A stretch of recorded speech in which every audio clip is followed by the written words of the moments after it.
નમસ્કાર દોસ્તો, યોગેશ વિરડિયા યુટ્યુબ ચેનલમાં આપ સૌનું હાર્દિક સ્વાગત છે. આપ સૌનો પ્રેમ અને ઉત્સાહને કારણે જ અમને એક નવી ઉર્જા મળે છે કે અમે તમારી સમક્ષ કંઈક એવા વ્યક્તિત્વને લઈને આવીએ કે જેમના જીવનમાંથી, જેમના બિઝનેસમાંથી આપણને ઘણી બધી ઇન્સ્પિરેશન મળે અને આપણને પણ ઘણું બધું નોલેજ મળે.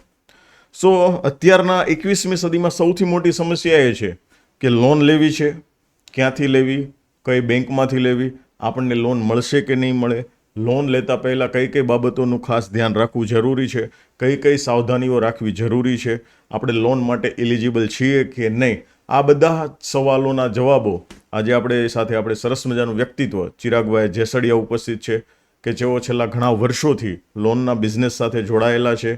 તો આજે એમની સાથે ઘણી બધી એવી ચર્ચાઓ કરવાની છે કે જેનાથી તમારા તમામ આ સવાલોના જવાબો તમને મળી રહેશે. લોન લેતા કોઈ પણ પ્રકારની છેતરામણીનો અનુભવ તમને થશે નહીં.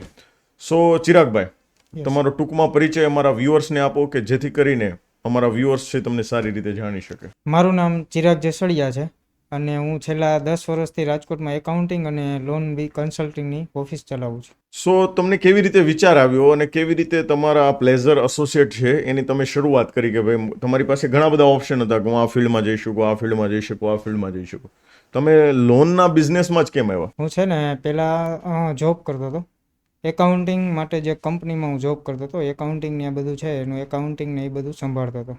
પછી એમાં એક લોનની રિક્વાયરમેન્ટ પડી તો એના ડોક્યુમેશન કરવા માટે મેં થોડી દોડાદોડી કરી અને એની સાથે બધી હેલ્પ કરી, કારણ કે ડોક્યુમેન્ટ તો બધા મારે જ તૈયાર કરવાના હતા જે કંપનીમાં હું જોબ કરતો એટલે. તો એમાંથી મને એક વિચાર આવ્યો કે આપણે લોકોને મદદ કરી શકીએ એમ છે અને આ ફિલ્ડમાં આગળ વધી શકીએ છીએ, એટલે મેં આ ફિલ્ડ ચોઈસ કરી અને 2015માં મેં શરૂઆત કરેલી પ્લેઝર એસોસિએટ. વાહ ભાઈ વાહ, વેરી ગુડ. મતલબમાં એક લોકોને મદદ કરતા હતા એટલે તમને વિચાર આવ્યો કે ભાઈ હું આ કામ જો હું કરી શકું તો આવી રીતે ઘણા બધા લોકો છે કે જે લોન લેવામાં અટવાતા હશે. હા, લોન લેવા માટે લોકો હેરાન થાય છે ડોક્યુમેશન માટે. તો મને એક એવો વિચાર આવ્યો કે હું પણ એક ઓફિસ ચાલુ કરી અને આ માટે લોકોની હેલ્પ કરી શકું. ચિરાગભાઈ, કોઈ પણ બિઝનેસમાં જ્યારે આપણે નવી શરૂઆત કરીએ છીએ બરાબર છે, ત્યારે સૌથી વધારે પ્રોબ્લેમ આવતો હોય તો એ છે સંઘર્ષ. એમ કે ઘણી બધી આપણે સ્ટ્રગલ કરવી પડે. પહેલો પ્રોબ્લેમ એ જ આવે કે આપણે ઘણો બધો સંઘર્ષ કરવો પડે, માર્કેટમાં ક્લાયન્ટ ફાઇન્ડ આઉટ કરવા પડે, ક્લાયન્ટ મળે ના મળે, આવી ઘણી બધી સ્થિતિનો આપણે સામનો કરવો પડે છે. તો શરૂઆતમાં તમે કયા કયા ચેલેન્જીસનો સામનો કર્યો? શરૂઆતમાં તો સાહેબ ઘણા ચેલેન્જીસનો સામનો કરવો જ પડે છે. કોઈ પણ બિઝનેસ તમે કરતા હોય તો શરૂઆત તો હંમેશા એની અઘરી જ હોય છે. તો મેં છે ને ઘણા ક્લાયન્ટ પાસે આપણે જઈએ કે કહીએ કે અમે આ વર્ક કરીએ છીએ, હું આ વર્ક કરું છું, કાંઈ તમારે કાંઈ હોય તો મને જણાવજો. એ લોકોને મારા ઉપર ટ્રસ્ટ અને વિશ્વાસ મૂકવો એક બહુ મોટી વસ્તુ હોય છે શરૂઆતના દિવસોમાં. તો પછી એ બધાનો ટ્રસ્ટ વધતો ગયો. મતલબમાં કે ઘણા બધા ચેલેન્જીસનો સામનો તમે પણ કરેલો છે. સામનો તો ઘણો કરેલો છે. તો આ જ્યારે તમે ચેલેન્જીસનો સામનો કરી રહ્યા હતા ત્યારે પરિવારનો સપોર્ટ તમને કેવો હતો? એમ કે ઘણી બધી વખત કેવું છે કે ફેમિલી તો પછી એમ કે ભાઈ આ બિઝનેસ મૂકી દે ને બીજો ચાલુ કરી દે, ભાઈ આમાં કંઈ છે નહીં. તો એ સમયે તમને ફેમિલીનો સપોર્ટ કેવો હતો અને આજે બી ફેમિલીનો સપોર્ટ કેવો છે તમને? ફેમિલીનો સપોર્ટ ત્યારે તો થોડો ઓછો હતો, કારણ કે ફેમિલી છે પહેલાં કે ઓફિસ કરવી એટલે એક લેવલ ઉપરની વસ્તુ હતી. તો એ લોકો ત્યારે એમ કહેતા હતા કે ઓફિસ કરવી એ આપણું કામ નથી, આપણાથી ના ચાલે, આપને ક્લાયન્ટ ના મળે કે આપને કોઈ આપણી પાસે કંઈ ના આવે.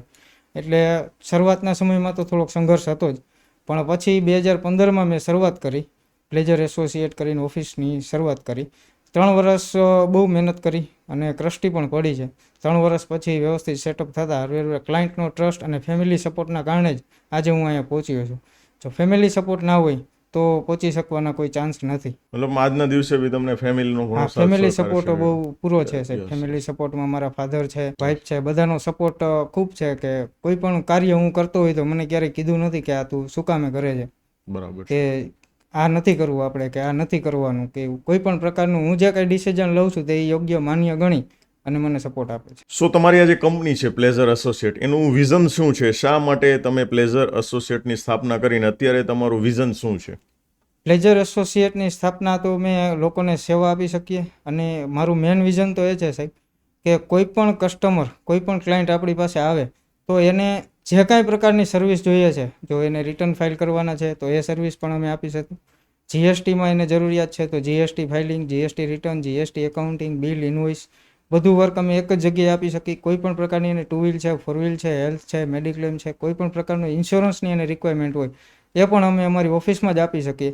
એટલે મારું એક વિઝન એવું છે કે કોઈ પણ ક્લાયન્ટ છે એને ડોક્યુમેન્ટ લેવલે કોઈ પણ પ્રકારનું જરૂરિયાત પડે તો એને એક જ માઇન્ડમાં વિચાર આવવો જોઈએ, પ્લેઝર એસોસિએટ. મતલબમાં કે one stop solution, one stop એક સોલ્યુશન. જગ્યા પર આવીને ઉભા રહો એક એટલે બધું જ કામ થઈ બધું જાય. સોલ્યુશન. ઇન્સ્યોરન્સ લેવો છે તો Insurance, થઈ જાય, હા. કારનો લેવું છે તો થઈ જાય, થઈ લોન લેવું છે તો થઈ બધું જાય.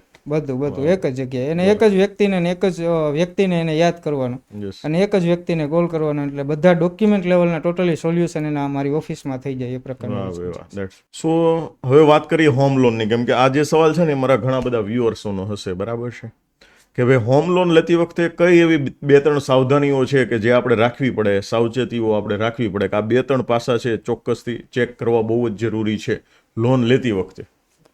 હોમ લોન છે ને સાહેબ, એ તમે જ્યારે મકાન પરચેસ કરતા હોય ને ત્યારે જ તમને હોમ લોન મળી શકે છે. એટલે પહેલી સાવધાની તો તમારે એ રાખવાની કે તમારી લોનની રિક્વાયરમેન્ટ છે તો તમારે એનો પહેલાં સેલ ડીડ એટલે કે દસ્તાવેજ નહીં બનાવવાનો. એની પહેલાં જ તમારે કન્સલ્ટન્ટની સલાહ લેવાની અને એની પહેલાં જ તમે હોમ લોન કરી શકો છો. એકવાર તમારે સેલ ડીડ થઈ ગયો છે, દસ્તાવેજ થઈ ગયો છે, પછી હોમ લોન કાઉન્ટ નથી થતી, તે મોર્ગેજ લોનમાં થાય છે, જેનો ઇન્ટરેસ્ટ રેટ 1 થી 1.5% અપ આવે છે હોમ લોન કરતાં મોર્ગેજ લોનનો. અને હોમ લોન લેતા સમયે એ પહેલાં આપને ખબર છે કે આપણે 2 વર્ષ પહેલાં પછી કે હોમ લોન લેવાની છે કે મકાનનું કોઈ પ્લાનિંગ છે તો એના ઇન્કમટેક્સ રિટર્ન, બેન્કિંગ એ બધું મજબૂત કરી અને સિબિલ તમારો છે એ અત્યારે મોસ્ટ ઇમ્પોર્ટન્ટ છે લોન લેવા માટે. મેન મોસ્ટ ઇમ્પોર્ટન્ટ અત્યારે સિબિલ છે. સિબિલ ઉપર તમારો ઇન્ટરેસ્ટ રેટ ડિપેન્ડ કરે છે. તો તમારે પહેલાં ખબર છે કે આપને 2 વર્ષ પછી કોઈ પ્લાનિંગ છે કે મકાન લેવાનું છે, પરચેસ કરવાનું છે, તો એ પહેલાં 2 વર્ષ પહેલાં રિટર્ન ને બધું વ્યવસ્થિત યોગ્ય રીતે યોગ્ય કન્સલ્ટન્ટમાં ગોઠવી સેટઅપ કરી કેટલી લોનની રિક્વાયરમેન્ટ છે એ પ્રમાણે તમારે રિટર્ન ફાઇલ કરી અને સિબિલમાં કોઈ પણ પ્રકારનો પ્રોબ્લેમ હોય તો એનું સોલ્યુશન કરી અને આગળ પછી હોમ લોનનું પ્લાનિંગ કરવાનું રહેશે. પણ મકાન તમારું લેતા પહેલાં તમારે એકવાર કન્સલ્ટન્ટની સલાહ લઈ અને હોમ લોનની પ્રોસેસ કરાવવાની રહી. બરાબર છે. ઓકે. હવે તમે બહુ સરસ મજાની વાત કરી ઇન્કમ ટેક્સની, બરાબર છે. તો શા માટે ભરવું જોઈએ? ઘણા બધા લોકો એને અવોઇડ કરતા હોય કે ભાઈ હવે ઇન્કમ ટેક્સ ક્યાં ભરીને જવું છે, આપણને શું કામ છે એમ. પણ શા માટે ભરવું જોઈએ એના માટેની ખાસ વાત જણાવો. એક તો સાહેબ એ છે કે ઇન્કમ ટેક્સ છે ને અત્યારે ફરજિયાત છે. કોઈ પણ વ્યક્તિની 2.5 લાખ ઉપર વાર્ષિક આવક છે તો એને ઇન્કમ ટેક્સ રિટર્ન ફાઇલ કરવું ફરજિયાત છે. ઇન્કમ ટેક્સ ડિપાર્ટમેન્ટના નિયમ મુજબ જો તમારી પાસે પાન કાર્ડ છે અને તમારી આવક 2.5 લાખ રૂપિયા ઉપર છે તો તમારે ઇન્કમ ટેક્સ રિટર્ન ભરવું ફરજિયાત છે. બીજું તો એ છે ઇન્કમ ટેક્સ રિટર્ન ભરવાનો મેઇન બેનિફિટ એ છે કે તમે કેટલી ઇન્કમ કરો છો વાર્ષિક અને એમાંથી કેટલો એક્સપેન્સ કરો છો તે તમે ઇન્કમ ટેક્સના ચોપડે દર્શાવી શકો છો. અને ઇન્કમ ટેક્સને પણ ખબર પડે કે એ લોકો પણ ચેક કરે તમારું કે કેટલું તમારું ટર્નઓવર છે, બધું યોગ્ય રીતે છે, જેનાથી તમને આગળ ભવિષ્યમાં કોઈ પ્રોપર્ટી પરચેસ કરવાની હોય અથવા તો કોઈ નોટિસ કે કોઈ ટ્રાન્ઝેક્શન થયા હોય તો તમને ખ્યાલ રહે એનો કે આપણે ધારો કે કોઈ પણ ટ્રાન્ઝેક્શન થઈ ગયું છે, પ્રોપર્ટી તમે પરચેસ કરેલી છે તો તમે ઇન્કમ ટેક્સ રિટર્નમાં એને શો કરી અને બતાવવાની રહે છે તમારે. બરાબર. ઇન્કમ ટેક્સ રિટર્ન એટલા માટે જરૂરી છે. અને બીજું એ છે સાહેબ અત્યારે છે ને 80% પબ્લિકને છે ને લોનની રિક્વાયરમેન્ટ છે. લોન વગર કોઈ પણ પ્રકારનો બિઝનેસ કે કોઈ પણ પ્રકારની પ્રોપર્ટી તમે પરચેસ કરી શકતા નથી. તો લોન માટે છે એ ઇન્કમ ટેક્સ રિટર્ન ફરજિયાત છે. ઇન્કમ ટેક્સ રિટર્ન જો તમારી પાસે 3 વર્ષના ટાઈમલી ભરેલા હશે તો તમને ઇન્ટરેસ્ટ રેટમાં 1.5% થી 2% 3% જેવો ઇન્ટરેસ્ટ રેટ નીચો આવશે. ઓલો છે તો 2 થી 3% અપ આવશે.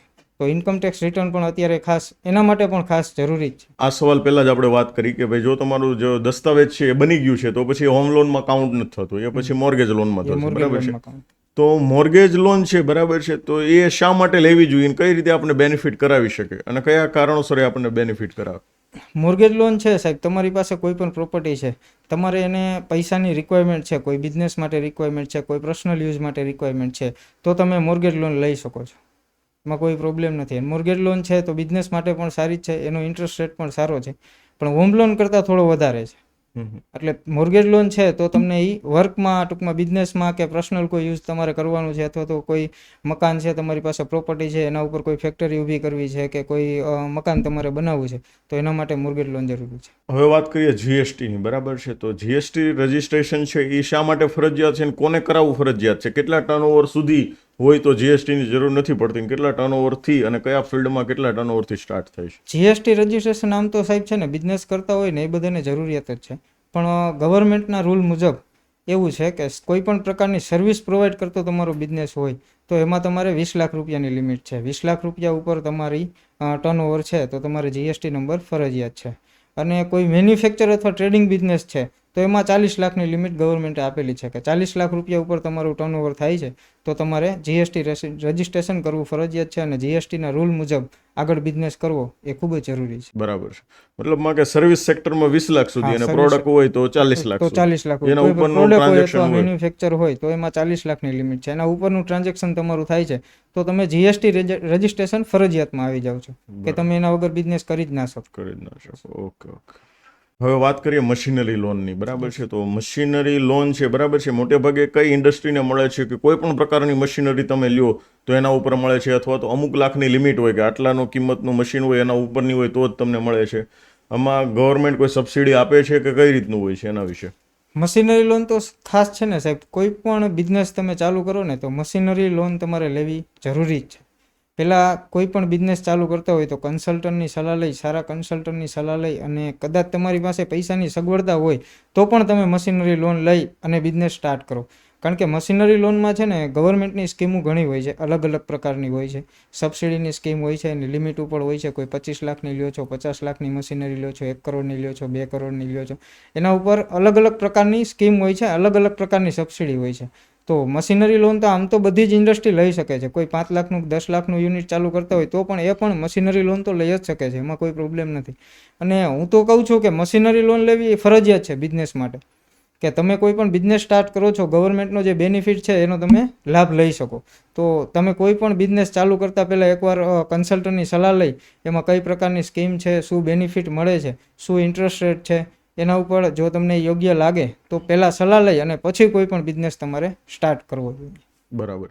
મતલબમાં 50,000ની કિંમતનું મશીન હોય તો બી લોન મળી શકે? હા, 50,000ની કિંમતનું મશીન હોય તો પણ એમાં લોન મળી શકે છે અને સબસિડી બેનિફિટ પણ મળી શકે છે. એમાં કોઈ એવું છે ઓકે ઓકે. એનો કોઈ ક્રાઇટેરિયા નથી કે તમે આટલું નાનું લ્યો છો તો લોનની હા, રિક્વાયરમેન્ટ બસ નથી. બસ. પણ એકવાર કન્સલ્ટન્ટની સલાહ લઈ અને સબસિડીનું તમારે આગળ એની જાણી કેવી રીતના છે, કેટલું મળે છે, શું આપને બેનિફિટ થાય છે એ જોઈ અને પછી આગળનું તમારું પ્લાનિંગ કરવાનું રહે છે. Okay okay. એટલે કોઈ પણ બિઝનેસ ઇન્ડસ્ટ્રીઝ લાઇનમાં, મેન્યુફેક્ચર લાઇનમાં ચાલુ કરતાં પહેલાં તમારે એકવાર કન્સલ્ટન્ટની સલાહ લેવી ફરજિયાત છે. મારું માનવું આ છે. બરાબર છે. Okay okay sir. ઘણા ક્લાયન્ટ એવા આવે છે કે પહેલાં યુનિટ કરી નાખે છે, મશીનરી કે રોકડા રૂપિયા પરચેસ કરી લે છે, યુનિટ ચાલુ કરી દે છે, પછી 4-6 મહિને એને પૈસાની રિક્વાયરમેન્ટ પડે છે. પછી એ લોકો પાછા અમારી પાસે આવે કે સાહેબ હવે અમારી પાસે ટૂંકમાં અમારે આ લોનની રિક્વાયરમેન્ટ છે, ત્યારે એની પાસે સબસિડીનો કે બેનિફિટનો ઓપ્શન નથી રહેતો. અત્યારે લોન મળી જાય પણ લોન સબસિડી મળી ના જાય મળે. છે પણ એને સબસિડીનો કે ઇન્ટરેસ્ટ રેટમાં જે કાંઈ બેનિફિટ નવા યુનિટ માટે મળતા હોય એ નથી મળતા. તો ત્યારે એ લાચાર થાય છે. તો એના કરતાં પહેલાં જ કોઈ પણ બિઝનેસ ચાલુ કરતાં પહેલાં એકવાર તમે કન્સલ્ટન્ટની સલાહ લઈ અને પછી આગળ વધો. Okay okay good. હવે જે મારો બીજો સવાલ છે એ લગભગ બધા અમારા વ્યુઅર્સનો હશે. બરાબર છે. ભાઈ આપણે કાર લોન લઈએ છીએ, ઓફિસ લોન લઈએ છીએ, હોમ લોન લઈએ છીએ, ત્યારે આપણને કહેવામાં આવે છે કે ભાઈ તમારો ઇન્ટરેસ્ટ રેટ છે સપોઝ કે ભાઈ 8.9% છે. તો આમાં કોઈ નિગોશિએશનની તક મળે છે કે બેંક એકવાર એમ કહી દે કે ભાઈ તમારા કાગળ પ્રમાણે, તમારી આ પ્રમાણે તમને 8.9% ઇન્ટરેસ્ટ રેટ મળશે, તો એમાં કાંઈ નિગોશિએશન થાય છે ખરું કે ભાઈ એ ફ્લેટ જ હોય છે, પછી એ માન્ય જ રાખવું પડતું હોય છે? ના, નિગોશિએશન થાય છે સાહેબ. ઓકે. પણ એના માટે બે કારણો એવા હોય છે કે એક તો તમારો છે ને મેં તમને જેમ પહેલાં કીધું એ પ્રમાણે કે સિબિલ સ્કોર તમારો જે છે, સિબિલ સ્કોર ઉપર ઇન્ટરેસ્ટ રેટ તમારો ડિપેન્ડ કરે છે. હવે તમે કોઈ એનબીએફસીમાં કે એમાં કોઈ લોન લ્યો છો અથવા તો પ્રાઇવેટ સેક્ટરમાં લ્યો છો કે ગવર્મેન્ટ બેંકમાં લ્યો છો, તો બધાના રેટ, ઇન્ટરેસ્ટ રેટ છે અલગ અલગ પ્રકારના હોય છે. એટલે એક બેંકમાં તો તમને કીધું કે ધારો કે ભાઈ તમારો રેટ છે તો 9%નો છે, તો તમે બીજી બેંકમાં તપાસ કરાવી શકો છો, એ કદાચ તમને નીચો આપી શકે છે. ઓલી બેંક તો નહીં આપી શકે કારણ કે એને સિબિલ સ્કોર અને એના જે ક્રાઇટેરિયામાં આવે છે એ પ્રમાણે એ લોકો તમને કહે છે કે આટલું થશે એમ. પછી તમે કોઈ પણ બીજી બેંકમાં તપાસ કરી જુઓ, કોઈ ગવર્મેન્ટ સેક્ટરમાં, પ્રાઇવેટમાં, એમાં તપાસ કરી અને એમાં તમે ઇન્ટરેસ્ટ રેટ 100% નીચો કરી શકો છો. મતલબમાં બેંક ચેન્જ કરવી પડે? બેંક મતલબ ચેન્જ એની કરવી બેંક પડે. વાળા પછી ચેન્જ ના હા, કરી દે? એની બેંક વાળા જાજુ તમને ચેન્જ ના કરી આપે. Okay, okay. જે તમે ધારો છો એ રીતે જાજુ ચેન્જ ના કરી શકે. કોઈ માઇનોર 5-10 પૈસા, 15 પૈસાનું ડેવિએશન એ લોકો લઈ શકે છે, બરાબર. એથી વધારે નથી આપી શકતા. આપણે જ્યારે બી આઈટીઆર ફાઇલ કરીએ છીએ ત્યારે સૌથી વધારે ઇમ્પોર્ટન્ટ ડેટા કયા હોય છે, કઈ કઈ બાબતોનું ધ્યાન રાખવું પડતું હોય છે? અત્યારે છે ને સાહેબ આઈટીઆર ફાઇલ કરવામાં મોસ્ટ ઓફ ક્લાયન્ટની ભૂલ છે એક, કે કોઈ પણ કન્સલ્ટન્ટ પાસે આઈટીઆર ફાઇલ કરવા માટે જાય છે તો ત્યારે એના જે બેંક એકાઉન્ટ હોય છે તો એ યુઝ કરતા હોય છે, જનરલી યુઝ કરતા હોય 1-2 એકાઉન્ટ અમને આપે છે, બીજા નથી આપતા. તો મારું તો કહેવું એવું છે, મારું માનવું એવું છે કે કોઈ પણ પ્રકારનું તમારું કોઈ સેવિંગ એકાઉન્ટ છે, કરંટ એકાઉન્ટ છે, જેટલી પણ બેંકમાં છે, કોઈ ઇન્વેસ્ટમેન્ટ કરો છો, ક્યાંય ઇન્વેસ્ટમેન્ટ કરેલું છે, મ્યુચ્યુઅલ ફંડમાં કરેલું છે, કોઈ ઇન્સ્યોરન્સ પોલિસી લીધેલી છે, કોઈ પણ પ્રકારનું તમે ઇન્વેસ્ટમેન્ટ કે કોઈ પણ પ્રકારના તમારા સેવિંગ કે કરંટ એકાઉન્ટ જે કંઈ બી તમે યુઝ કરો છો, ડીમેટ એકાઉન્ટ યુઝ કરો છો, બધું તમારે આઈટીઆર ફાઇલ કરતી વખતે શો કરવું જરૂરી છે. કારણ કે ઘણા બધા લોકો એને 4 એકાઉન્ટ હોય તો 2 જ એકાઉન્ટ આપે, 2 ના એ આપે. લોકોનું એવું માનવું છે કે અમે 2 જ યુઝ કરી છે, બીજામાં ટ્રાન્ઝેક્શન નથી કરતા. પણ તમે ટ્રાન્ઝેક્શન નથી, પણ ઇન્કમ ટેક્સના ચોપડે પાન કાર્ડ ઉપરથી બતાવે છે કે તમારી પાસે આટલા એકાઉન્ટ છે. Account છે. જો તમે એમાં ટ્રાન્ઝેક્શન નથી કરતા તો તમારે આઈટીઆર ફાઇલ કરવામાં કન્સલ્ટન્ટને આપી દો, તમને કોઈ પ્રોબ્લેમ નથી. ટ્રાન્ઝેક્શન નથી તો અમે નહીં એન્ટ્રી કરીએ. એ તો કોઈ ઓલું છે નહીં કે ટ્રાન્ઝેક્શન નથી તો અમે એમાં એકાઉન્ટ તો શો કરી શકીએ મિનિમમ, કે ભાઈ આ એકાઉન્ટ અમે યુઝ કરીએ છીએ. ઓલું એકાઉન્ટ શા ન કરો તો તમારે ઇન્કમ ટેક્સના ચોપડે તમારું વેરિએશન બતાવે છે બરાબર. કે આ એકાઉન્ટ કેમ તમે શો નથી કર્યું, આમાં કોઈ ખોટા ટ્રાન્ઝેક્શન કે XYZ કાંઈ પ્રશ્નો બનેલા હશે કે શું. તો એના ઉપરથી તમને સ્કૂટીની અને નોટિસ પણ આવી શકે છે.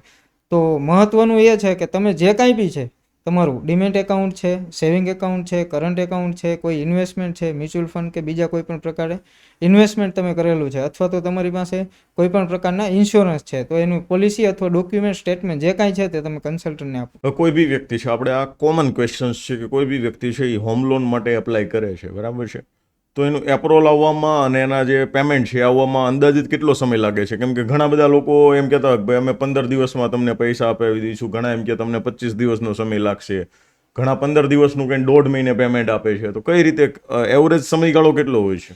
આમ તો છે ને સાહેબ, જનરલી એવરેજ સમયગાળો છે ને 5 થી 15 દિવસની વચ્ચેનો હોય છે. 5 થી 7 દિવસમાં તમારું સેન્શન આવે છે, બીજા 7 દિવસની અંદર તમે ડિસ્પોઝ કરી શકો છો. પણ જનરલી અત્યારે બને છે એવું કે કોઈ પણ કસ્ટમર આવે છે, તો મારું તો માનવું એવું છે કે આવે છે કસ્ટમર આવે છે એના ડોક્યુમેન્ટ પહેલાં કન્સલ્ટન્ટને આપો, કન્સલ્ટન્ટ એના ડોક્યુમેન્ટ ચેક કરે, વેરીફાઈ કરે કઈ બેંકમાં ગવર્મેન્ટ બેંકમાં અથવા પ્રાઇવેટ બેંકમાં અથવા NBFCમાં એનો કોઈ બીજો કોઈ પ્રોબ્લેમ છે, ઇન્કમટેક્સ રિટર્ન ફાઇલ કરે છે કે નથી કરતા, એનું બેન્કિંગ ટ્રાન્ઝેક્શન શું છે, એનો અભ્યાસ કરી અને કોઈ પણ ફિલ્ડમાં કોઈ પણ બેંકમાં તમે એને ફાઇલ મૂકશો તો 5 થી 15 દિવસની અંદર પતી જશે. પણ અત્યારે થાય છે એવું જનરલી કે લોકો છે, કોઈ એમ કહે કે ભાઈ હું હોમ લોન કરું કે આપું છું, તો એ ત્યાંથી ડોક્યુમેન્ટ આપી દે છે. એ જનરલી જે બેંકમાં કરતા હોય છે ત્યાં આપી દે છે, પણ ખરેખર એ ક્રાઇટેરિયાને આ ક્લાયન્ટ લાયક જ નથી. તો એમાં તમારો 1 થી 1.5 મહિનાનો સમય બગડે છે 100%. બરાબર છે. ઓકે. એટલે કોઈ પણ કેસ છે, કોઈ પણ ડોક્યુમેન્ટ એના આવે છે, કોઈ પણ ક્લાયન્ટ છે, તો પહેલાં એનો અભ્યાસ કરી એને જોઈ અને કેમાં બેસે એમ છે, એનું રિટર્ન ટર્નઓવર કેટલું છે, બેન્કિંગ ટર્નઓવર કેટલું છે, એની મંથલી વાર્ષિક યરલી આવક કેટલી છે, ઇન્કમ ટેક્સમાં કેટલી બતાવેલી છે અને એની રિટર્નની લોનની રિક્વાયરમેન્ટ કેટલી છે, એ પ્રમાણે અલગ અલગ ક્રાઇટેરિયામાં અલગ અલગ બેન્કો હોય છે. તો એમાં એનું જે ક્રાઇટેરિયામાં બેસતું હોય, જે બેંકમાં એમ થાય કે આ બેંક આ પ્રકારનું સ્કીમમાં લોન કરે છે, તો એને એમાં આપીએ તો એ 100% 5 થી 15 દિવસની અંદર પતી જાય છે. બરાબર છે. Okay okay. બીજો મારો ક્વેશ્ચન એ હતો કે ભાઈ તમારી ઓફિસ છે એ રાજકોટમાં છે, યસ. તો તમે રાજકોટની આજુબાજુમાં રાજકોટમાં જ લોન કરો છો કે પછી કોઈ બી જગ્યા પરથી તમારી પાસે ક્લાયન્ટ આવે, કોઈ સુરતથી આવે છે, કોઈ વડોદરાથી આવે છે, કોઈ અમદાવાદથી આવે છે, કોઈ બીજા સિટીઝમાંથી આવે છે, તો એને બી લોન પ્રોવાઈડ કરો છો? કઈ રીતે આમ હોય તો છે? જનરલી છે ને સાહેબ, અમારે રાજકોટમાં ઓફિસ છે એટલે રાજકોટના 50 કિલોમીટરના એરિયા રેન્જમાં અમે કરી શકીએ. કોઈ સુરત કે બીજા કસ્ટમર આવે તો એની લોન અમે ના કરી શકીએ, કારણ કે એનું ઇન્ડસ્ટ્રીઝ અહીંયા છે, યુનિટ અહીંયા છે, એનું રેસિડન્સ અહીંયા છે, એની ફેક્ટરી અહીંયા છે. તો રાજકોટની કોઈ પણ બેંક અથવા NBFC એને લોન ના આપી શકે. એટલા માટે અમારે જે રાજકોટના 50 કિલોમીટરના એરિયામાં જે આવતું હોય છે એનું વર્ક અમે કરીએ છીએ. કોઈ બી વ્યક્તિ છે એ માની લો કે એને હોમ લોન માટે એપ્લાય કરેલું છે અને એની લોન છે રિજેક્ટ થાય છે, તો એના માટેના કોઈ 2-3 કારણ બતાવવો હોય તો કયા કયા કારણોસર તમારી હોમ લોન છે રિજેક્ટ થઈ શકે છે? હોમ લોન રિજેક્ટ થવાના મેઇન કારણોમાં તો સાહેબ આમ તો જનરલી કાંઈ હોતું નથી, પણ એક મેં તમને કીધું પહેલાં એમ કે કોઈ પણ કેસને સ્ટડી કરી અને અભ્યાસ કરી અને એ બેંકમાં મૂકેલો હોય તો રિજેક્ટ થવાના ચાન્સીસ બહુ ઓછા છે. પણ જનરલી ઘણી વખત એવું બને છે કે કસ્ટમર અમને કહે છે કાંઈ અલગ, એટલે અમે બેંકને રજૂઆત પણ કંઈક અલગ કરીએ છીએ. બેંકવાળા થર્ડ પાર્ટી વેરિફિકેશનમાં જાય છે તો ત્યાં પણ કંઈક અલગ વસ્તુ હોય છે, તો એ હોમ લોન રિજેક્ટ થવાના મેઇન ચાન્સ છે. કે જે કાંઈ પણ તમારી પાસે છે, જે ઇન્કમ છે, જે યુનિટ છે, જે બિઝનેસ છે, એ તમે અમને સ્પષ્ટ કહો. સ્પષ્ટ કહેશો તો અમને ખબર પડશે કે અમારે ક્યાં તમારી કઈ બેંકમાં, કઈ NBFCમાં કઈ રીતે ગોઠવી અને મૂકવાની રહેશે. તો એ પ્રમાણે તમારું સેટઅપ ગોઠવાય છે. મેન રિજેક્ટ થવાનું કારણ તો આ હોય છે. બીજું એક એવું હોય છે કે સિબિલ સ્કોર. મેં તમને કીધું એ સિબિલ સ્કોર અત્યારે મહત્વની વસ્તુ છે. સિબિલ સ્કોર તમારો ડાઉન છે, કોઈ ક્રેડિટ કાર્ડ છે એનું પેમેન્ટ તમે 5, 10 દિવસ, 15 દિવસ લેટ ભરેલું છે, તો એ સિબિલ સ્કોરમાં ઇફેક્ટ તમારી ગઈ હોય છે.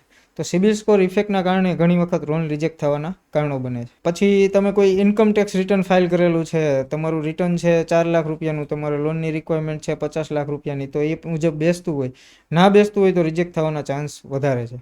એટલે તમારી ઇન્કમ પ્રમાણે અને લોન અમાઉન્ટ પ્રમાણે જો ઓકે હોય છે તો ટાઈમ રિજેક્ટ થવાના કોઈ બહુ ચાન્સ રહેતા. મતલબમાં તમને જે કંઈ બી લોન મળે છે તમારે ઇન્કમ ટેક્સના આધારે મળે છે, હા. કેટલી અમાઉન્ટ તમને મળશે. હા, 100%. ઓકે, તો સપોઝ મારો ક્વેશ્ચન એ છે, હમણાં તમે 4 લાખની વાત કરી, બરાબર છે, હું તમને એક એક્ઝામ્પલ આપીને સમજાવું કે ભાઈ કોઈ વ્યક્તિ છે એનું આઈટીઆર 6 લાખનું છે, ઓકે, તો એને અંદાજિત કેટલા અમાઉન્ટ સુધીની હોમ લોન મળી શકે?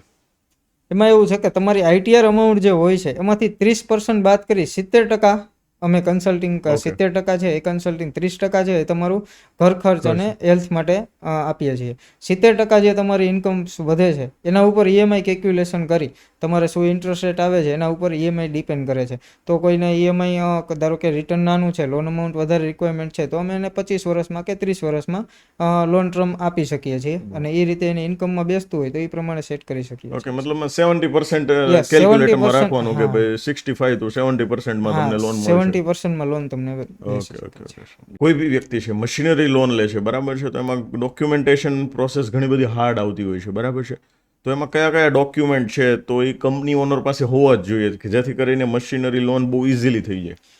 પહેલાં તો છે ને મશીનરી લોન લેવા માટે એક મેઇન ડોક્યુમેન્ટમાં તમારે છે ને જીએસટી નંબરની રિક્વાયરમેન્ટ છે. જીએસટી હોય છે, ઉદ્યમ હોય છે. જો તમારી ફેક્ટરી રેન્ટ પર હોય છે તો તમે એનો રેન્ટ એગ્રીમેન્ટ 5 યરનો રાખો. એનો રેન્ટ એગ્રીમેન્ટ છે તમારે 5 યરનો કરવાનો રહેશે. 5 યરનો રેન્ટ એગ્રીમેન્ટ હોય છે, તમારી પાસે જીએસટી હોય છે, ઉદ્યમ હોય છે અને ઇન્કમ ટેક્સ રિટર્ન 3 વર્ષના ઇન્કમ ટેક્સ રિટર્ન પણ એમાં જરૂરી છે. તો એ બધું તમારી પાસે હોય તો ઇઝીલી પડે છે. બાકી મશીનરી લોન છે એ તમારે કન્સલ્ટન્ટ પાસે જ કરાવવાની રહે છે. કન્સલ્ટન્ટની સાચી સલાહ લઈ અને કરવાનું રહે છે. તે પછી એમાં ઘણા પ્રકારની અમારે એમાં ડેટા બનાવવાનો આવે છે. સીએમએ ડેટા છે, પ્રોજેક્ટ રિપોર્ટ છે, મોસ્ટ ઇમ્પોર્ટન્ટ છે મશીનરી લોન માટે, કે તમે આ મશીન લઈ આવો છો તો તમે કેટલું એમાં પ્રોડક્શન કરશો, 5 વર્ષની અંદર કેટલા વર્કરને તમે સેલેરી આપશો, કેટલું તમે યુનિટ એના સેલ કરશો, શું ભાવે સેલ કરશો, એ આખું 5 કે 7 વર્ષની જે અમે લોન ટર્મ છે એ પ્રમાણે એને બેસાડી અને બેંકને રજૂઆત કરવાની હોય છે કે આ મશીન આવશે તો અમારી ઇન્કમમાં આટલો વધારો થશે, એના ઉપર આટલો અમે એક્સપેન્સ કરશું અને આટલો અમે પ્રોફિટ કમાશું. તો એ બધું છે એ સીએમએ ડેટામાં અમારે બનાવી એ લોકોને પ્રોજેક્શન આપવાનું હોય છે 5 થી 7 વર્ષનું. તો એ બરાબર છે, કે પ્રોજેક્શન કંપની ઉપર પ્રોફિટ કરશે જ એ કંપની ટાઈપનું પ્રોફિટ તમારે. કરશે એ ટાઈપનું આખું અમારે સેટઅપ કરી અને એને આપવાનું હોય છે કે આ ટાઈમે એટલું આ પ્રોડક્શન વધશે, આને અમે સેલ કરશું, ક્યાં સેલ કરશું, કેટલા વર્ષ માટે કરશું, 5 વર્ષમાં તમે કેટલું સેલ કરશો, વર્કરને કેટલી સેલેરી આપશો, તમારો ફેક્ટરીનો એક્સપેન્સ કેટલો વધશે અને પ્રોફિટ તમારો કેટલો વધશે, એ બધું 5 વર્ષ મુજબ ગોઠવી 5 કે 7 વર્ષની જે ટર્મમાં લોન થાય છે એ પ્રમાણે સીએમએ ડેટા એનો બનાવી એ એક બહુ હાર્ડ વર્ક હોય છે જે અમારે સેટઅપ કરીને. સો આ બધું કરવા માટે હાલ તમારી પાસે કેટલા લોકોનો સ્ટાફ છે અને કેટલા લોકોની ટીમ આની પાછળ કામ કરી રહી છે સાહેબ તમારે? અત્યારે મારે છે ને મારી ઓફિસમાં 10+ લોકો છે.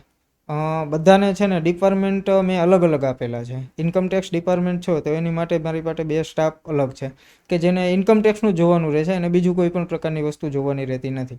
જીએસટી છે તો જીએસટી રજિસ્ટ્રેશન છે, જીએસટી એકાઉન્ટિંગ છે, તો એના માટે સ્ટાફ અલગ આપેલો છે. તો એને જીએસટીનું જ બધું વર્ક જોવાનું છે, જીએસટી રિટર્ન જોવાના છે, 3B છે, મંથલી, ક્વાર્ટરલી એના બિલ છે, શેર પરચેસ બધાના બિલ લઈ એ પ્રમાણે એને જીએસટી પ્રકારનું જોવાનું હોય છે. ઇન્સ્યોરન્સ ફિલ્ડ છે તો ઇન્સ્યોરન્સ ફિલ્ડનો પણ મારી પાસે વ્યક્તિ અલગ છે, સ્ટાફ અલગ છે, એ આખું ઇન્સ્યોરન્સ ફિલ્ડનું જોઈએ છે. લોન છે તો લોનના વર્ક કરવા માટે સ્ટાફ મારો અલગ છે. ઓફિસ એક જ છે, સ્ટાફ બધો અલગ અલગ છે. એટલે એ પ્રકારનો કાંઈ પણ ક્વેશ્ચન હોય તો હું હાજર હોય કે ના હોય ગમે ત્યારે મારી ઓફિસમાં કોલ કરી અને એ લોકો એની માહિતી લઈ શકે છે. 10+ અત્યારે મારી પાસે સ્ટાફ છે. હવે તમારી સાથે અત્યાર સુધીમાં તમે નંબર્સ ઓફ ક્લાયન્ટને તમે લોનની ફેસિલિટી કમ્પ્લીટ કરેલી છે, બરાબર છે, તો ક્યારે કોઈ એવી ઘટના બની કે કોઈ વ્યક્તિની લોન છે રિજેક્ટ થઈ હોય અને પછી તમે એના ઉપર ઘણું બધું કરેક્શન કરીને એ વ્યક્તિને લોન અપાવી હોય, આવી કોઈ ઘટના બની હોય? આવી ઘટના તો સાહેબ આમ જનરલી મોસ્ટ ઓફ તો બનતી ના હોય. અમે કારણ કે અમારી પાસે કોઈ ક્લાયન્ટ આવે છે તો અમારી મેન પ્રાયોરિટી એ જ રહે છે કે એ ક્લાયન્ટને અમે પહેલાં તો ચોઈસ કરીએ છીએ, એમાંથી શું એની ઇન્કમ છે, આવક છે, કે પ્રકારનો બિઝનેસ છે, એ પ્રકારે ચોઈસ કરી અને અમે બેંકમાં એને ફાઇલ આપીએ છીએ. તો અમને બેંકની સ્કીમનો ખ્યાલ જ હોય છે કે આ બેંકમાં છે, આ રીતનો બિઝનેસ છે, આ રીતનું વર્ક છે, તો એની આ બેંકમાં જ ફાઇલ થશે. તો અમે એ રીતે જ જનરલી મૂકતા હોય છે, એટલે રિજેક્ટ થવાના કોઈ ચાન્સ રહે નહીં. અથવા કોઈ રિજેક્ટ થઈને આવ્યો હોય કેસ અમારી પાસે બીજે ક્યાંક કોઈ કન્સલ્ટન્ટ પાસે મૂકેલી હોય અને રિજેક્ટ થઈને આવ્યું હોય, તો પહેલાં અમે એને જાણીએ છીએ કે કયા કારણોસર રિજેક્ટ થયું છે, શું પ્રોબ્લેમ આવ્યો હતો, એ જાણી અને એનો અભ્યાસ કરી અને કોઈ પણ એવી બેંક કે NBFCમાં એ કેસ થતો હોય તો અમે 100% સેવા કરીએ છીએ. So home loan versus mortgage loan, બરાબર છે. તો આમાંથી કઈ લોન છે એ વધારે બેનિફિશિયલ રહે ને કયા ઉપર આપણે પસંદગી કરવી, કયા કેસમાં કઈ વસ્તુને આપણે સિલેક્ટ કરી શકાય? સાહેબ, મેં તમને પહેલાં કીધું એ પ્રમાણે કોઈ પણ પ્રકારનું તમે મકાન ફ્લેટ પરચેસ કરો છો, પહેલી જ વાર તમે મકાન પરચેસ કરો છો તો તમે હોમ લોનના ક્રાઇટેરિયામાં આવો છો. એકવાર તમારે એ પરચેસ થઈ ગયું છે એની સેલ ડેટ બની ગઈ છે પછી એ તમે હોમ લોનમાં કેલ્ક્યુલેશન કરી શકતા નથી. કોઈ પણ મકાન તમે પરચેસ કર્યું છે એની સેલ ડેટ થઈ ગઈ એના પછીના 30 દિવસ પછી તમારે એને મોર્ગેજ લોનમાં જ કેલ્ક્યુલેશન કરવાની રહે છે, એ હોમ લોનમાં મળતી નથી. હોમ લોન અને મોર્ગેજ લોનમાં બેનિફિટ ઇન્ટરેસ્ટ રેટનો છે. હોમ લોન છે 1 થી 1.5 થી 2% ઇન્ટરેસ્ટ રેટ એનો નીચો હોય છે, મોર્ગેજ લોન છે તો એનો વધુ હોય છે.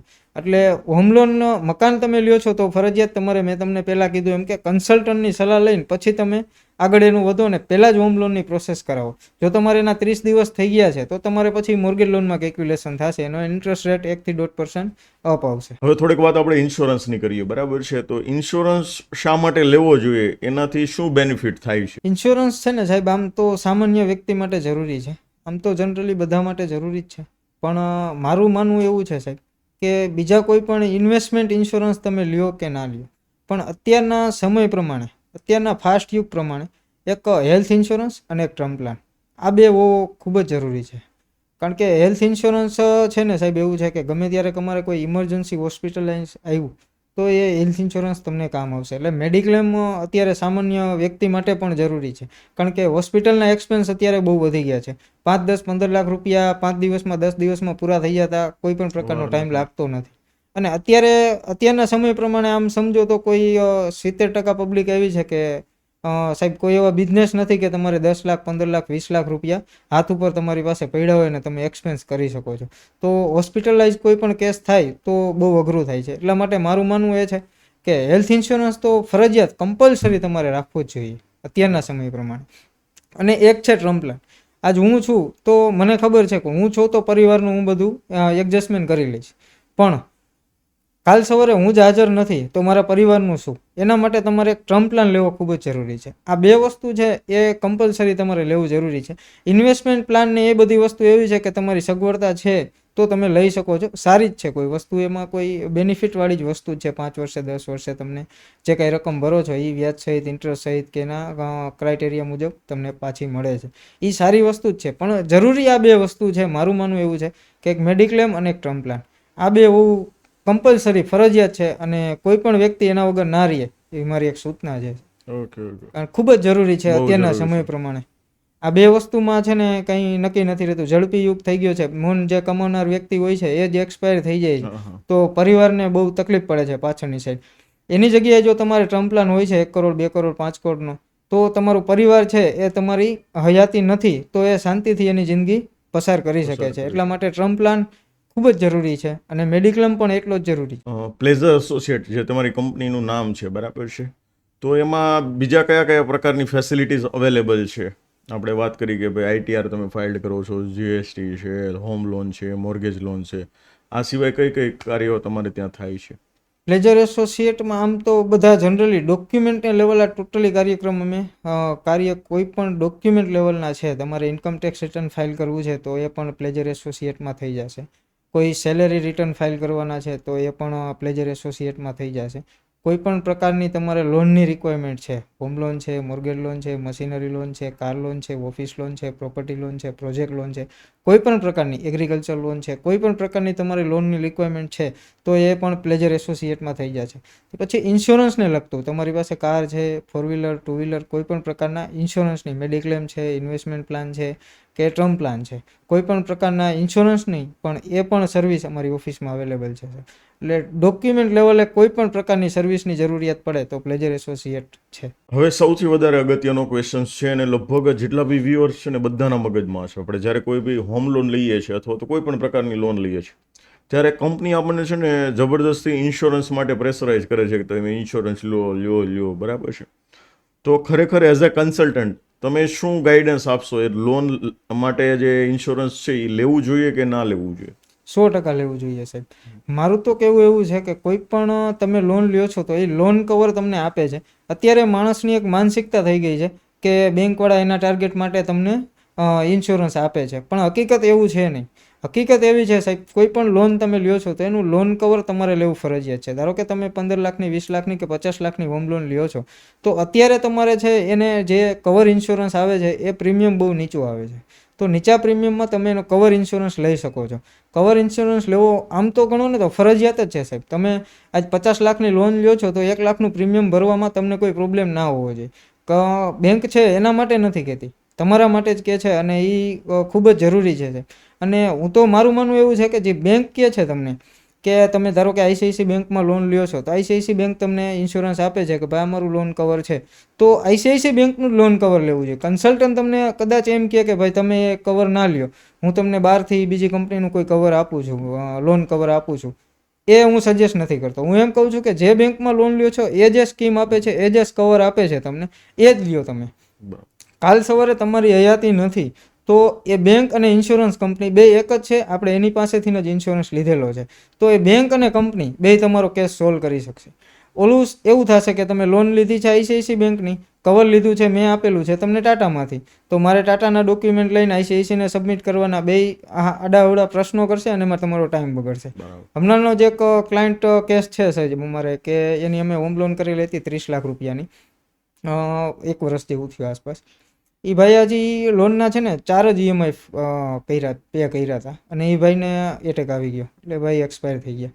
તો હજી 4 જ ઈએમઆઈ ગયા હતા. જ્યારે મેં એની લોન કરી ને ત્યારે મેં એને કમ્પલસરી કહી, અમારા ગ્રુપના જ હતા, સંબંધીમાં હતા, એટલે મેં એને કીધું કે ભાઈ આ તો લેવાનું જ છે ફરજિયાત. લોન તમારે લાખની ઓછી કરવી હોય કે વધારે કરવી હોય તો એ થઈ જશે, પણ આ આપણા માટે અત્યારે કમ્પલસરી છે કે કાલ સવારે તમે હયાત નથી તો તમારો 50,000નો હપ્તો તો તમારે વારસદારને કમસે કમ ના ભરવો પડે. બીજી કોઈ તમે પ્રોપર્ટી મૂકીને ગયા છો કે નહીં એ બીજા નંબરની વાત છે, પણ કમસે કમ આપણી જે લોન છે એ લોકો રહે છે એ રેસિડન્સ એને સેલ ના કરવું પડે. અત્યારના યુગમાં ખૂબ જ જરૂરી છે. એટલે મેં એને સજેસ્ટ કર્યું કે મેં કીધું આ એક ફરજિયાત આપણે લેવાનો છે. અમે એને લોન આપી. 4 મહિના થયા એ ભાઈના, અને 4 મહિના પછી એ ભાઈને એટેક આવી ગયો, ભાઈ એક્સપાયર થઈ ગયા. તો એ જ બેંકમાં લોન લીધેલી હતી ને એ જ બેંકનું મેં એને કવર આપેલું. મારી પાસે ઓપ્શન ઘણા હતા, પણ હું તો મારું જનરલી એવું છે કે જે બેંકમાં તમે લોન લ્યો છો એ જે સ્કીમ આપે છે એ જ સ્કીમમાં તમે ઇન્સ્યોરન્સ કરાવો. તો અમે નેનો એનો લોન કવર લીધેલો હતો. 30 દિવસમાં અમને લોન ક્લોઝ કરી અને અમારી પ્રોપર્ટી ફાઇલ આપી દીધેલી. હવે આ સવાલનો જવાબ સાંભળી અને ઘણા બધા લોકોને એમ થતું હશે કે ભાઈ અમારે બી આ ઇન્સ્યોરન્સ કવર લેવું છે. માની લો કોઈ વ્યક્તિએ લોન લીધેલી છે, ઓલરેડી અત્યારે 7 વર્ષ થઈ ગયા છે, હવે એને ઇન્સ્યોરન્સ કવર લેવું હોય તો મળી શકે ખરા? ન મળી શકે? શું એની કન્ડિશન હોય છે? મળી શકે છે સાહેબ 100%, પણ એમાં છે ને હવે જે પહેલા તમને જે સ્કીમમાં અને બેનિફિટમાં મળતું હતું ને એ હવે ના મળી શકે. હવે એ તમારે થોડુંક એનું પ્રીમિયમ પણ અપ થઈ જાય છે, એ બધું અપ થઈ જાય છે, અને બેનિફિટ પણ ઓછા થઈ જાય છે, એ પ્રમાણે હોય છે. એટલે મારું તો માનવું એવું છે કે તમે લોન લ્યો છો ત્યારે જ તમે એનો લોન કવર લઈ લ્યો. ઓકે. કન્સલ્ટન્ટ તમને સલાહ આપે કે ના આપે, તમને બેંકમાંથી કોલ આવે કે ભાઈ ઇન્સ્યોરન્સ કવર છે તમારે લેવું છે કે નહીં, તો તમારો જવાબ હા જ હોવો જોઈએ. એનું અંદાજિત પ્રીમિયમ કેટલું હોય છે? માની લો કે તમે 30 લાખની પ્રોપર્ટી લ્યો છો તો અંદાજિત કેટલું આવતું હશે? છે એ છે ને પ્રીમિયમ પ્રોપર્ટી ઉપર નથી આવતું, એ છે લોન અમાઉન્ટ ઉપર. ઓકે, અમાઉન્ટ ઉપર. 30 લાખની લોન અમાઉન્ટ તમારી છે એના ઉપર એક એ ઇન્સ્યોરન્સ કવર આવે છે. હવે 30 લાખની લોન અને તમારી ઉંમર, બરાબર છે, તમારી ઉંમર કેટલી છે એ બે પ્રમાણે તમારું પ્રીમિયમ આવશે. આમ જનરલી ગણો ને સાહેબ, 30 લાખની લોન હોય તમારી અને 20 વર્ષ માટે તમે કરેલી હોય તો 50-60 હજાર આસપાસ આવે છે ટોટલ પ્રીમિયમ 20 વર્ષનું છે. 20 વર્ષ સુધીનું 50,000 રૂપિયા 20 વર્ષમાં ભાગ્યા થઈને ભરવાના હોય. હા, 20 વર્ષમાં એ તમને ઈએમઆઈ માં કેલ્ક્યુલેશન કરી દે છે. ઈએમઆઈ માં જ અટેચ હા, ઈએમઆઈ માં જ અટેચ થઈ જાય છે કે એનો એક્સ્ટ્રા ઈએમઆઈ આવી જાય છે 50 રૂપિયા, 100 રૂપિયા કે 70 રૂપિયા. અત્યારના સમયમાં એ કોઈ મોટી રકમ નથી, પણ એના સામે તમારું કવર બહુ મોટું છે સાહેબ. પણ અત્યારે જનરલી પબ્લિકને છે ને એક માનસિકતા થઈ ગઈ છે કે એ લોકો છે એના ટાર્ગેટ માટે તમને ઇન્સ્યોરન્સ લેવડાવે છે, પણ હકીકત આ વસ્તુ નથી. આ અમે અનુભવેલું છે, જોયેલું છે અને જાણેલું છે. એટલા માટે કહી છે કે જે બેંકમાં તમે લોન લ્યો છો ત્યાંથી જ ઇન્સ્યોરન્સ કવર લ્યો, બહારથી પણ નહીં. કન્સલ્ટન્ટ કોઈ તમને એમ કહે કે બહારથી ઇન્સ્યોરન્સ આપું છું, એ નહીં. તમે જે બેંકમાં લોન લ્યો છો, જ્યાં લોન લ્યો છો ન્યાનો તમારે કવર લેવાનો છે. એમાંય પાછું સાહેબ એવું છે કે 5 વર્ષમાં તમારી લોન ક્લોઝ થઈ ગઈ છે, તમે ઇન્સ્યોરન્સ પ્રીમિયમ 20 વર્ષનું ભરેલું છે, 5 વર્ષમાં તમારી પાસે કોઈ પેમેન્ટની સગવડતા થઈ ગઈ, બિઝનેસ ચારો ચાલ્યો અને લોન તમારી ક્લોઝ થઈ ગઈ છે, તો એ લોકો તમને પ્રીમિયમ પણ પાછું આપી દે છે. તમારું 5 વર્ષનું કટ કરી અને બીજું તે 15 વર્ષનું છે એ તમને આપી દે છે, રિટર્ન આપી દે છે સાહેબ. તો મારું તો માનવું એવું છે કે કમ્પલસરી લઈ જ લેવો જોઈએ. બરાબર છે. માની લો કે ઘણા બધા કેસમાં લોકોની અંદર આ ધારણાઓ બી હોઈ શકે, ઘણી વખત સાચા બી હોઈ શકે કે ભાઈ આપણે લોન લીધી છે, જે વ્યક્તિના નામ પર લોન લીધી છે એ વ્યક્તિ 4 વર્ષ પછી એક્સપાયર થઈ જાય છે તો આપણે લોન નથી ભરવાની રહેતી. આવી વસ્તુ હોઈ શકે છે કે નથી હોતી? ના, 100% સાહેબ તમારે લોન તો એની કરવી જ ઓકે. પડે છે.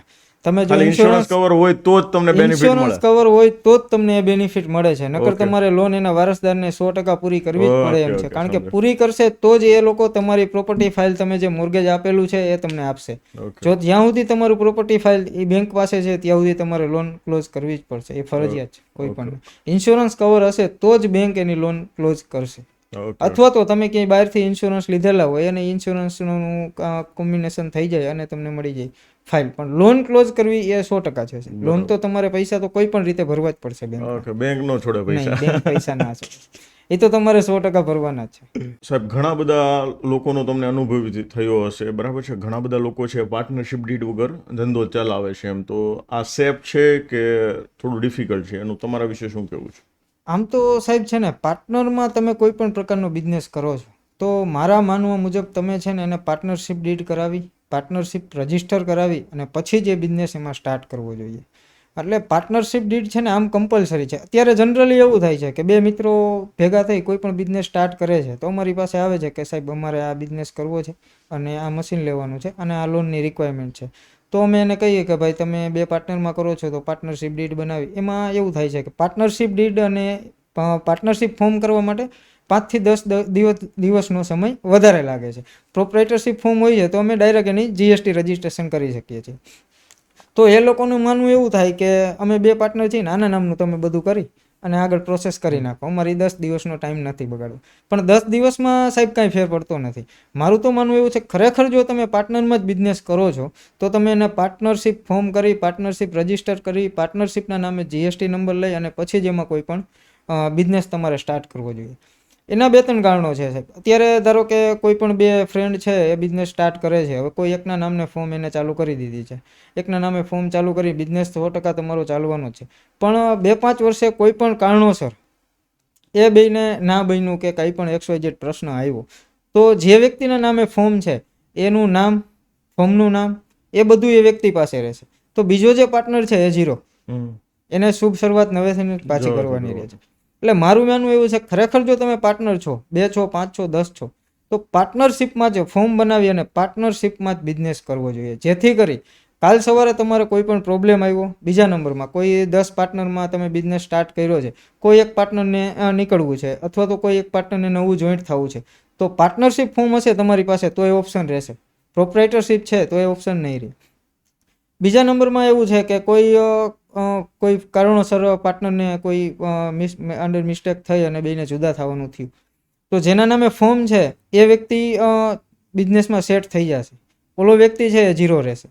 તો જો તમે એ સમયે પાર્ટનરશિપ ફોર્મ કરેલી હોય અને એમાંથી બિઝનેસ સ્ટાર્ટ કરો છો તો જે વ્યક્તિ ફોર્મ સંભાળે છે ફોર્મની પણ તમે એક કિંમત નક્કી કરી શકશો. ઓમાં તમે ફોર્મની કિંમત નક્કી નહીં કરી શકો કારણ કે એ વ્યક્તિના નામે જ છે, એ કોઈને ટ્રાન્સફર થવાની નથી. આમાં તમે એક ફોર્મની કિંમત પણ નક્કી કરી અને જે વ્યક્તિ સંભાળે એનો પણ તમને બેનિફિટ લઈ શકો છો. એટલે કોઈ પણ બિઝનેસ સ્ટાર્ટ કરતા પહેલા તમે જો ખરેખર પાર્ટનર છો તો પાર્ટનરશિપમાં સ્ટાર્ટ કરવો જોઈએ. સિંગલ છો અને તમે પોતે જ યુનિટ ચાલુ કરો છો કે પોતે જ કોઈ પણ કોઈ બિઝનેસ ચાલુ કરો છો તો પાર્ટનરશિપ ડીડની રિક્વાયરમેન્ટ નથી. પણ પાર્ટનરશિપમાં કોઈ પણ કરો છો તો જે કાંઈ એના ડોક્યુમેન્ટ છે એ વ્યવસ્થિત કરી અને જે કાંઈ રિક્વાયરમેન્ટ છે બધા ડોક્યુમેન્ટ રેડી કરીને પછી કોઈ પણ બિઝનેસ સ્ટાર્ટ કરવો જોઈએ. અત્યારે 5 દિવસ 10 દિવસ લેટ થશે પણ એનું પરિણામ ભવિષ્યમાં બહુ સારું છે. ઓકે. હવે તમારું જે પ્લેઝર એસોસિએટ છે ઘણી બધી સર્વિસ લોકોને આપી રહી છે, તો હવે ટૂંક સમયમાં કઈ નવી તમે સર્વિસ એમાં એડ કરવાના છો, ઉમેરવાના છો? આમ તો જનરલી સર્વિસ તો અમે બધી કરીએ જ છીએ સાહેબ, પણ મારો એક અત્યારે જે વર્ક છે રનિંગ છે, જે મારો એક વિઝન એવું છે કે પ્લેઝર એસોસિએટ નામની એક એપ્લિકેશન આવે. કોઈ પણ ક્લાયન્ટ મારી પાસે ઇન્સ્યોરન્સ કરાવે છે કે રિટર્ન ભરાવે છે, કોઈ પણ પ્રકારની સર્વિસ લે છે લોન બાબતે કે કોઈ પણ પ્રકારની, તો મારે એક એની એપ્લિકેશન બનાવવાનો અત્યારે જે વર્ક છે તે ચાલુ છે. ટૂંક સમયમાં એ અમે ચાલુ કરશું કે કોઈ પણ ક્લાયન્ટ છે મારી પાસે ઇન્સ્યોરન્સ ધારો કે ફિલ કરાવે છે, ઇન્સ્યોરન્સ પોલિસી છે, એને એના જ ફોનમાં મોબાઈલ એપ્લિકેશન પ્લેઝર એસોસિએટની ડાઉનલોડ કરી એમાં રજિસ્ટર મોબાઈલ નંબર એને જે અમને આપેલો છે એ નાખી એનાથી લોગિન કરી અને એ ગમે ત્યારે એની ટાઈમ એમાંથી જ પોલિસી મેળવી શકશે. રિટર્ન ફાઇલ કરે છે તો રિટર્ન પણ એને એપ્લિકેશનમાંથી મળી જશે. જીએસટી સર્ટિફિકેટ એને જોઈએ છે તો એ પણ એનાથી મળી જશે. પાન કાર્ડ, આધાર કાર્ડ કે અમારા લેવલના કોઈ પણ ડોક્યુમેન્ટ એને જોઈ છે તો ઇન્સ્ટન્ટ અમને ફોન ના કરવો પડે. અમે એને રાતે કદાચ જરૂર પડી તો એ એપ્લિકેશન લોગિન કરી અને એમાંથી એનું ઇન્કમટેક્સ રિટર્ન ડાઉનલોડ કરી શકે છે. કોઈ પણ ક્યારેય કોઈ એને પોલિસી જોવી છે કે રાતે ક્યાંય કે ગમે ત્યાં ક્યાંય ગયા છે, કોઈ ગાડી કાર એક્સિડન્ટ થઈ કે કાંઈ પણ પ્રશ્ન બન્યો, એને પોલિસી જોઈએ છે, ઓલો રાતે અમને કોલ કરવો પડે છે, અમારી પાસે ડેટા સાથે હોતો નથી, અમે એમ કે ભાઈ સવારે ઓફિસે જઈને તમને આપીએ છીએ. એટલા માટે આ ઘણા પ્રશ્નો હતા. એટલા માટે મેં એક એવું વિચાર્યું છે કે મારે એને એપ્લિકેશન કરી અને ક્લાયન્ટને ઇન્સ્ટન્ટ ગમે ત્યારે જે કાંઈ ડોક્યુમેન્ટ જોઈએ છે એને ત્યાંથી મળી જાય. મારી પાસે જે સર્વિસ કરાવે છે, રિટર્ન ફાઇલ કરે છે તો રિટર્ન ત્યાંથી મળી જાય, પોલિસી બધું મળી જાય. આ પ્રકારનું એક મારું વિઝન છે આગળ. ઓકે, વેરી ગુડ, બહુ સરસ. તો ઓકે, વેરી ગુડ, બહુ સરસ. હવે ફાઇનાન્સ ફિલ્ડમાં આપણે ફ્રોડથી બચવા માટે શું કરવું જોઈએ તમારા હિસાબે? કયા ગાઈડન્સ તમે આપશો, કયા સલાહ સૂચન તમે આપશો? ફાઇનાન્સ ફિલ્ડમાં છે ને સાહેબ, ફ્રોડથી બચવા માટે તો મેન તો છે ને સાહેબ, અત્યારે યુગ છે ઓટીપી અને લિંક આ ઓપન કરવાનું. કોઈ પણ વ્યક્તિને કોઈ પણ લિંક, કોઈ પણ ટેક્સ્ટ મેસેજ કે કાંઈ પણ આવેલું છે તો તમને એમાં નથી સમજાતું કે કોઈ પણ પ્રકારના પ્રશ્નો છે તો એને પહેલાં તમે ટચ ના કરો કે કોઈને ઓટીપી ના આપો. તમારે એ લિંક ઓપન કરવી છે તો પહેલાં કોઈ એવો વ્યક્તિ તમારી પાસે આજુબાજુમાં હોય અથવા તો ગ્રુપમાં હોય તો એને ફોન કરીને પૂછો કે ભાઈ આ રીતનો મને મેસેજ આવ્યો છે, તારામાં શેર કરું છું, જોતો શું છે. એ એમ કે નહીં આ તમારા કામની વસ્તુ છે તો જ એને તમે ઓપન કરો. અને મારું તો માનવું એવું છે કે એને ઓપન જ નહીં કરો. તમે કન્સલ્ટન્ટ છો, તમે કન્સલ્ટન્ટ પાસે કોઈ પણ વર્ક કરાવેલું છે તો કન્સલ્ટન્ટને કહો ભાઈ તમે પ્રોસેસ કરાવી નાખો, જે કંઈ તમારે જોઈએ છે, જે કંઈ છે એ ન્યા કરાવી નાખો, કાં મારી પાસે આવીને તમે કરી જાઓ ફોનમાં, મને ખ્યાલ નથી પડતો. બરાબર. તમને ખબર નથી કોઈ વસ્તુની કે તમને આઈડિયા નથી આવતો કે આ શું છે કે કેના માટે છે તો એ લિંક ઓપન કરવાની જરૂર નથી. બીજું, કોઈ ઓટીપી ફોનમાં આપે છે તો ઓટીપી તો ફોનમાં બેંકના તો કોઈ પણ પ્રકારના આપવાના જ નથી અત્યારના યુગ પ્રમાણે. તમારે છે કોઈ ઓટીપી આવ્યો છે, કોઈનો ફોન આવે છે કે ભાઈ તમારું એટીએમ બંધ થઈ ગયું છે કે XYZ પ્રશ્નો છે, તમે ઓટીપી આપો તો હું તમને ચાલુ કરાવી શકું. સાહેબ હું બ્રાન્ચે જઈને ચાલુ કરી આવીશ, અત્યારે મારે એની કંઈ રિક્વાયરમેન્ટ નથી. ઓટીપી નહીં આપો. ઓટીપી આપો છો એટલે તમારું બધા એકાઉન્ટ અત્યારે ફ્રોડ થઈ જાય છે. અત્યારે આનો બહુ મોટું સ્કેન ચાલુ છે. એટલે બહુ જ ખાસ ધ્યાન રાખ્યા જેવું છે કે કોઈ પણ લિંક આવે છે તો એને ઓપન નહીં કરવાની. પહેલાં તો એને જોવાની, જાણવાની કે શું છે, કેવા માગે છે, પછી જ તમારે એમાં લિંક ક્લિક કરવાની. અથવા તો તમે કોઈ જાણીતા કન્સલ્ટન્ટ કે કોઈ તમને ફોન આવે છે કે સાહેબ ઓટીપી આવ્યો છે આપો તે, તો એને તમે ઓટીપી આપો. પણ કોઈ બહારના વ્યક્તિનો ફોન આવે છે, અજાણ્યા નંબરમાંથી ફોન આવે છે કે ભાઈ હું આ ભાઈને ત્યાંથી બોલું છું, મને ઓટીપી આપો, તો નહીં આપવાનું. અત્યારે અમારી ઓફિસમાંથી જ કદાચ છોકરા કોઈ ક્લાયન્ટને ફોન કરે ને તો એ લોકો એમ કે ગુભરી હું ચિરાગભાઈ વાત કરીને પછી તમને ઓટીપી આપું છું. જનરલી અમે એ રીતે ટ્રેન્ડ કરેલા છે કે તમે કોઈને એવી રીતના ઓટીપી ના આપો. ઓફિસના 4-5 નંબર છે એમાંથી ફોન આવે તો તમે આપો, કારણ કે અમારા નામે પણ ફ્રોડ થઈ શકે છે. એને ખબર છે કે બધું અહીંયા થાય છે તો એ લોકો એમ કહે છે ભાઈ પ્લેજર એસોસિએટમાંથી બોલું છું, ઓટીપી આવ્યો છે આપો, એમ નહીં આપો. અમારા જે રજિસ્ટ્રેશન નંબર 5 છે તો એ રજિસ્ટ્રેશન નંબરમાંથી તમને કોલ આવે તો જ તમારે ઓટીપી આપવાનો. કોઈ ન્યૂ નંબરમાંથી આવે તો તમે પહેલાં ફોન કરીને પૂછી લો કે ભાઈ આ ભાઈનો ફોન આવે છે, ઓટીપી આપું કે નહીં, તો જ તમારે આપવાનો. એટલે અત્યારના યુગ પ્રમાણે છે ને સાહેબ ઓટીપી કે લિંક ચેતતો નર સદા સુખી. હા, ચેતતો નર સદા સુખી. કોઈ પણ લિંક ઓપન નહીં કરવાની. અત્યારે તો સાહેબ ઓલે કંકોત્રી આવે છે તો એમાં પણ ફ્રોડ થઈ જાય છે. એટલે કંકોત્રી કોઈ તમને અનનોન નંબરમાંથી મોકલી છે તો એ જોવાની જરૂર જ નથી. પહેલા તમે તમને એનો ફોન આવશે કે સાહેબ તમને કંકોત્રી મોકલી છે, જરાક જોઈ લેજો, આ ટાઈમે છે આવવાનું છે, તો તમારે એને ઓપન કરવાની છે. તમને ખાલી કંકોત્રી આવી તમારે ઓપન કરવાની જરૂર નથી. ઓકે. સો બહુ સરસ રહ્યું આજનો આ પોડકાસ્ટ, અને ઘણી બધી માહિતી અમારા જે વ્યુઅર્સ છે એને આપના થકી મળે. So thank you very much Chiragbhai for giving your wonderful time and experience. ઘણો બધો અનુભવ તમારી પાસેથી લીધો અમે. So thank you very much.